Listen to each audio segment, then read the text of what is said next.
और योगी मोदी के फोटो योगी मोदी के फोटो को दबा के रखा जा रहा है यहाँ।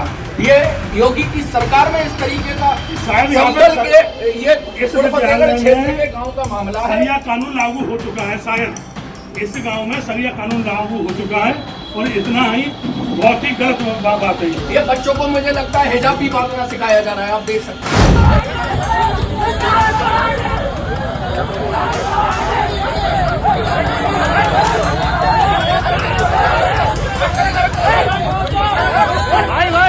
5 रुपये अगर ऑटो का किराया तो 4 रुपये दो। हेमंत बिस्व शर्मा ये 2 रुपए की भीख तेरे को देता हूं मैं, लेता क्या तू बोल। जब दिहाड़ी नहीं बनती तो क्या करते हैं जानते हैं? ये जगह जगह तमाशा करने के लिए घुस जाते हैं कहीं पर भी।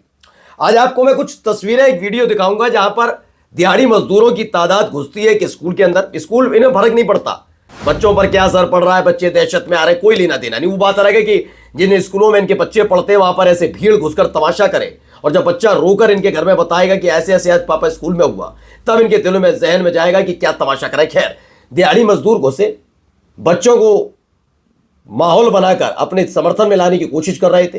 कुरान की आयतें देखकर इनकी भावनाएं आहत हो गई थी और बच्चों ने वहीं खड़े खड़े एक एक इन दिहाड़ी मजदूरों की पैंट गीली कर दी। आज वही दिखाऊंगा आपको कैसी हालत हो गई थी, चेहरा देखने लायक है। वहीं सुबह शाम सिर्फ अपने चैनल पर गंदगी उड़ेलने वाले ने फिर से अपने ज्ञान की पंजीरी बांटी। क्या कहा वो सुनिएगा। नफरत के सौदागरों को लेकर मौलाना अरशद मदनी का क्या कहना है वो देखिए। और अब तक तो बात सिर्फ ये चल रही थी हिंदू वर्सेस मुसलमान, कैसे इस देश के अंदर जाति के नाम पर आग लगाई है, किसने लगाई वो देखिएगा। एक तस्वीर शायद आज रात नहीं नींद आने देगी उन लोगों को जो दिन रात मुसलमानों को इस पूरे दायरे से बाहर रखना चाहते हैं। लेकिन देखिए, एक मुस्लिम महिला ने इतिहास रचा तो हालत खराब है, और पॉलिटिकल इतिहास है अपने देश के अंदर, वो दिखाऊंगा। और कैसे ओवैसी ने 2 रुपए की भीख हेमंत बिस्व शर्मा को दी, वो भी देखिए। और कई महत्वपूर्ण खबरें हैं। नमस्कार, मैं हूं प्रांजल गौतम और आप देख रहे हैं the live TV. The live TV, सच सबसे आगे।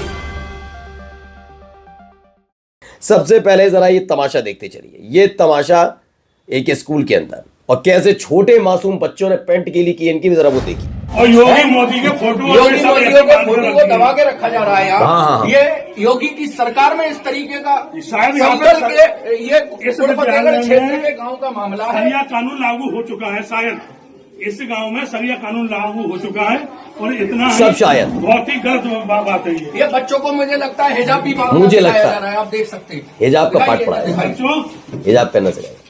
ये देखिए बच्चों को सुनिएगा गौर से। कहते हैं तुमसे नमाज पढ़ो, बताइए सही बताइए। बताओ बेटा, कहते हैं यहाँ पे स्कूल में नमाज पढ़ाई जाती है। बस हो गया एजेंडा फ्लॉप, बच्चों ने कर दिया। पुत गई मुंह पर कालिख, आ गई शर्म। इसी तमाशे के साथ गए थे, हालत खराब हो गई। संभल की ये वीडियो बताई जा रही है जहां पर संभल तो आजकल प्रयोगशाला बनाने की कोशिश थी, उसमें काफी हद तक सत्ता के आशीर्वाद से कामयाब भी रहे, लेकिन आजकल हालत खराब हो रखी है। दिहाड़ी भी नहीं कमा पा रहे, बच्चे नहीं कमा दे रहे बच्चों इनको, है ना। अब सोचिए, अब भाई साहब हैं डॉक्टर सुरेश चौहान के सुदर्शन न्यूज, तो क्या किया इन्होंने, मस्जिद की तरफ स्पीकर लगाकर रोज 5 बार चिल्लाया। अच्छा ओके, खाटू श्याम के सिवा कोई और भगवान नहीं, ओके। तो सोचिए जरा क्या प्रतिक्रिया होगी। देश जल उठेगा, दंगे करवाए जाएंगे, अंतर्राष्ट्रीय रोना रोया जाएगा, सेक्युलर गैंग सड़कों पर उतर आएगा, मंदिर वाले तुरंत दोषी घोषित कर दिया जाएंगे। ओके भी रुक जाइए। तो ये मंदिर की तरफ मस्जिद की ओर से स्पीकर लगा के जोर जोर से अल्लाह के सिवा कोई और भगवान नहीं, अजान क्यों स्वीकार हो रही है। लेकिन खाटू श्याम मंदिर के पास अल्लाह की एकमात्र भगवान चिल्लाया जा रहा है। कोई हंगामा नहीं, कोई गिरफ्तारी नहीं, कोई FIR नहीं, कोई प्रशासनिक एक्शन नहीं। ये दोहरा मापदंड क्यों? तो पहले तो भाई मैं बताऊं कि ये इनका काम क्या है आप जानते हैं। बेचारे मेरे भाई का आज तक TRP में नाम नहीं आया, मेरे भाई का आज तक इस चैनल का कोई देखने वाला नहीं है। नफरतियों को छोड़ दिया जाए तो कोई देखता नहीं है, चिंटू पिंटू टाइप, चले छोड़िए वो भी। अब भाई ने बहुत अच्छा मुद्दा उठाया, बिल्कुल मस्जिद की तरफ स्पीकर लगाकर रोज 5 बार चिल्लाए कि खाटू श्याम की सिवा कोई और भगवान नहीं। तो खाटू श्याम जी को मैं बहुत मानता हूँ, हम भजन सुनते हैं, हमारे घर में उनका पूजा अर्चना होती है, मैं खुद धार्मिक किस्म का व्यक्ति हूं। लेकिन एक बात बताऊं आपको भाई, आप थोड़ा जल्दबाजी में बोल गए। मुसलमानों को बाद में दिक्कत होगी, लेकिन पहले यही सवाल पूछा जाएगा जो ये बजा रहे खाटू श्याम जी के अलावा कोई भगवान नहीं, भगवान नहीं, फिर सुनिए, खाटू श्याम के अलावा कोई सिवा कोई और भगवान नहीं अगर कहेंगे तो पहले हिंदू ही मोर्चा खोल देंगे। वो इसलिए खोलेंगे, वो कहेंगे क्यों गणेश जी नहीं है, क्या हनुमान जी नहीं है, क्या शिव जी नहीं है, तो पहले ये मुसलमानों की बात बाद में आएगी, पहले इधर से मोर्चा खुलेगा। तो थोड़ा जब भी लिखो ना, तर्कपूर्ण बातें लिखा करो, थोड़ा इसका इस्तेमाल करो कि अगर ऐसा कुछ करने लगे तो आएंगे कौन, मुसलमान तो बाद में आएंगे। सबसे पहले तो हिंदुओं में ही सवाल उठेगा कि एक भगवान कैसे कह दिया। अब देखिए, मौलाना अरशद मदनी, नफरत के सौदागर हिंदू राष्ट्र का सपना देखने वालों को नेपाल से सबक लेना चाहिए। एक दिन ऐसा भी अवश्य आएगा जब जालिमों के गले में जंजीरें होंगी और देश एक बार फिर प्यार, मोहब्बत और साफ के रास्ते में तरक्की करेगा, यह कहा जा रहा है। ठीक है ना। आगे देखिए यहां क्या कहा जा रहा है, जरा ये देखिए, तमाशा देखिए ना। हिंदू मुसलमान करने आए थे और हो क्या गया।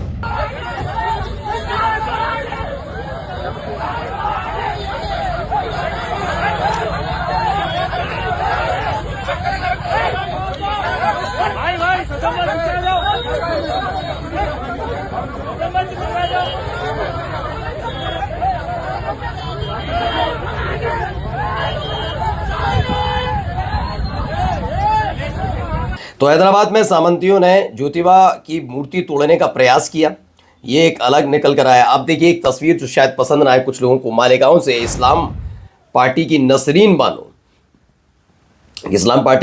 बानो शेख बनी मेयर। इन्होंने समाजवादी पार्टी और कांग्रेस पार्टी का समर्थन मिला, शिवसेना को 26 मतों से हराया था।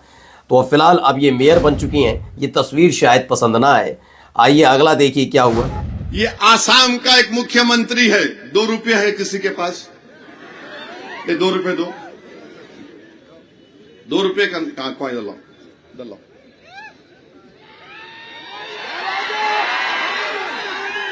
ये 2 रुपये है। आसाम का चीफ मिनिस्टर बोल रहा है कि अगर वहां के मियां मुसलमान ऑटो में किसी को बिठा कर लेकर गए, 5 रुपये अगर ऑटो का किराया है तो 4 रुपये दो। हेमंत बिस्व शर्मा, ये 2 रुपये की भीख तेरे को देता हूं मैं, लेता क्या तू बोल। तो अलग ही लेवल पर जाकर ओवैसी ने खेला है खेल। मेरे ख्याल से जवाब तो नहीं होगा। चलिए, मध्य प्रदेश सरकारी कार्यक्रम में शामिल ना होने पर मंत्री ने दी लाडली बहन योजना से नाम काटने की धमकी। ये धमकीबाज मंत्रियों का कभी कुछ होना नहीं है। और सोचिए, महिलाओं को धमकी देते हैं और वैसे महिलाओं के सम्मान में इनका चाल चरित्र चल रहा है। सगे किसी के नहीं है, मैं पहले भी कह चुका हूं। कोई राष्ट्र नहीं, ना ना ना राष्ट्र को ले, ना ना ना राष्ट्र से, ना हिंदुओं से, ना सनातन, किसी से लेना देना नहीं। इनका सब चेहरे पर पड़ी हुई शराफत की चादर उतर रही है। जो बेरोजगार युवा गाय चराएंगे उन्हें हर महीने 10,000 रुपये का मानदेय दिया जाएगा। ये राजस्थान की कैबिनेट मंत्री हैं मदन दिलावर। आप समझ रहे हैं, पकौड़े वाला की सलाह ऐसे नहीं दी गई थी कि पकौड़े तले रील्स बनाएं, अब आप गाय चराएं, आपको पैसा मिलेगा। यही तो चाहते हैं, जिससे आदमी अनपढ़ रहेगा तो सवाल नहीं करेगा तो सत्ता में भाई बना रहेगा, है ना। डील का एक इंटरेस्टिंग पॉइंट, रणवीर सिंह, जो भारत और अमेरिका के बीच ऐतिहासिक, गोदी मीडिया के मुताबिक ऐतिहासिक डील हुई है। अमेरिका से भारत $500 बिलियन का सामान खरीदेगा। ओके जी हाँ, हम खरीदेंगे, बेचेंगे नहीं। आसान भाषा में कि आप ग्राहक हैं, अमेरिका व्यापारी वो माल बेचेगा और मुनाफा कमाएगा। बदले में आपको क्या मिलेगा? महंगा तेल। ले लो भाई, ले लो महंगा तेल। और इसके अलावा जब ये बात समझ में आ जाए तो गोदी एंकर के, जो गोदी चैनल के बड़े बड़े पत्रकार हैं, उनको लानतें जरूर भेजिएगा कि तुमने देश का बेड़ा गर्क किया। हो रहा था तो तुम तमाशे कर रहे थे। 70 करोड़ का बंगला है। आइए, मोदी सरकार ने भारतीय किसानों की पीठ में छुरा मारा है, क्योंकि अब अमेरिका के कृषि प्रोडक्ट भारत में बिकेंगे। अमेरिका अपने किसानों को बहुत छूट देता है, जिससे उनका सामान सस्ता होता है। ऐसे में भारतीय किसान इनका मुकाबला नहीं कर पाएंगे। किसान विरोधी सरकार है, ऐसा दावा है। और जाते जाते एप्स्टीन फाइल्स का एक दिलचस्प पहलू खोला गया है। इसमें बताया डॉक्टर मुकेश कुमार ने, एप्स्टीन फाइल के कुकर्मी खुलासे से घबराए पीएम मोदी ने गांधी परिवार पर एक बार फिर झूठ के जहर में डूबे बाण चलाने शुरू कर दी। यहां तक बोल दिया कि गांधी सरनेम भी गुजराती से चुराया हुआ है। ये संघियों की उड़ाई उसी अफवाह का हिस्सा है कि फिरोज गांधी को शादी के समय महात्मा गांधी ने अपना नाम दिया था। सच्चाई है कि फिरोज गांधी जन्म से ही गांधी थे।